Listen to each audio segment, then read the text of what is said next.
उत्तर प्रदेश के संभल में हालात संजीदा बने हुए हैं। सर्वे के बाद शुरू हुई हिंसा में 4 लोगों की जान जा चुकी है। घायलों में 24 पुलिस के जवान और अधिकारी शामिल हैं। जिले में बाहरी लोगों की एंट्री पूरी तरीके से बैन है। स्कूल कॉलेज बंद है। इंटरनेट को भी पूरी तरीके से शट डाउन कर दिया गया है। लेकिन सियासत लखनऊ से लेकर दिल्ली तक फुल फॉर्म में जारी है।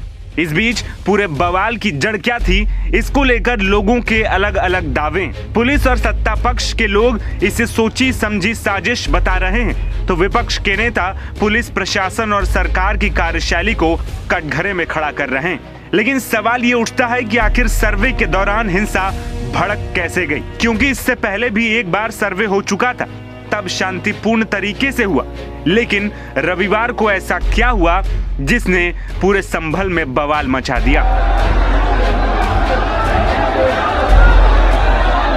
इसी दावे को लेकर जामा मस्जिद के सदर और एडवोकेट जफर अली ने प्रशासन को कटघरे में खड़ा किया। जफर अली शहर की मौजूदा स्थिति के लिए प्रशासन को जिम्मेदार बता रहे हैं। जफर अली ने सीधे सीओ और एसडीएम पर गंभीर आरोप लगा डाले। उनका दावा है कि सर्वे के दौरान एसडीएम मस्जिद से वजू का पानी निकालने पर अड़े हुए थे, जिसके कारण बाहर गलत सूचना फैली और फिर धीरे धीरे भीड़ जमा हो गई। जफर अली के मुताबिक एसडीएम संभल की हरकत की वजह से लोग गुस्से में आ गए और मस्जिद के बाहर बड़ी संख्या में जमा होने लगे। जो कुछ हुआ वो सब सीओ और एसडीएम की साजिश के चलते हुआ।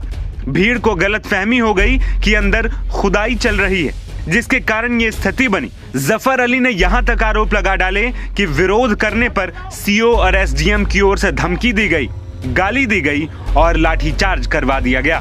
पूरी तरीके से ये एसडीएम संभल और सीओ संभल की साजिश से हुआ है। सीओ संभल ने क्या किया? सीओ संभल ने ये किया कि जिस टाइम भीड़ इकट्ठा हो रही थी पानी को देखकर कि वहां भ्रम की स्थिति है, खुल रही है, तब उन्होंने उनसे सीओ साहब से ये मालूम करने की कोशिश करी कि आखिर जामा मस्जिद में क्या हो रहा है।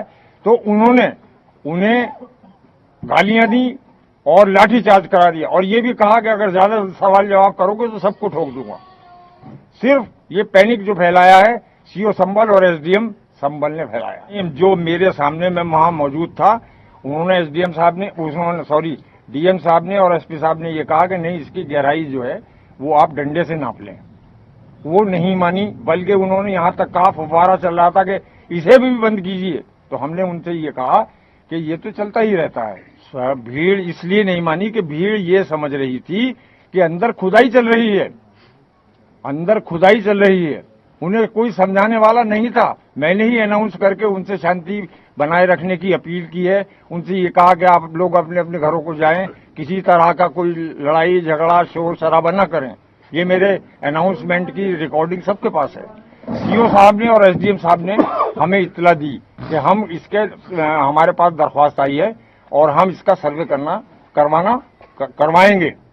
लेकिन अभी डीएम साहब ने कोई परमिशन नहीं दी है। हम रात के 11 बजे तक आपको बताएंगे। उन्होंने हमें रिसीव कराया है, सूचना रिसीव कराई है, लेकिन उन्होंने यही कहा कि डीएम साहब इसकी परमिशन नहीं देंगे क्योंकि ये कोर्ट से ही दूसरा के आएगा।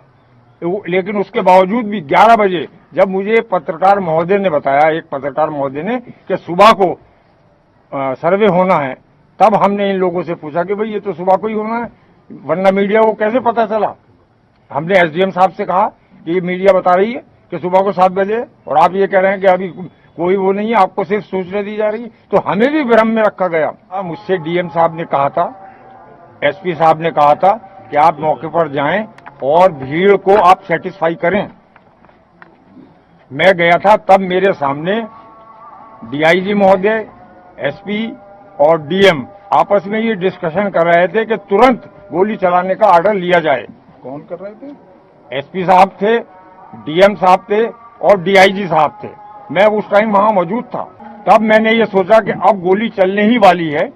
मैंने पब्लिक से अपील की, बहुत ज्यादा अपील की, वहां पहुंचकर भी अपील की, लेकिन 75% लोग वापस चले गए। कुछ लोग यही सोचते रहे कि खुदाई अभी भी जारी है, ये खुदाई क्यों हो रही है। मैंने फौरन ही अनाउंस किया कि गोली चलने के आदेश मिल चुके हैं पुलिस प्रशासन को। लिहाजा मेरी गुजारिश है, अल्लाह के वास्ते, खुदा के वास्ते, सारे लोग हट जाएं, चले जाएं, अपने अपने घरों को चले जाएं, शांति बनाए रखें।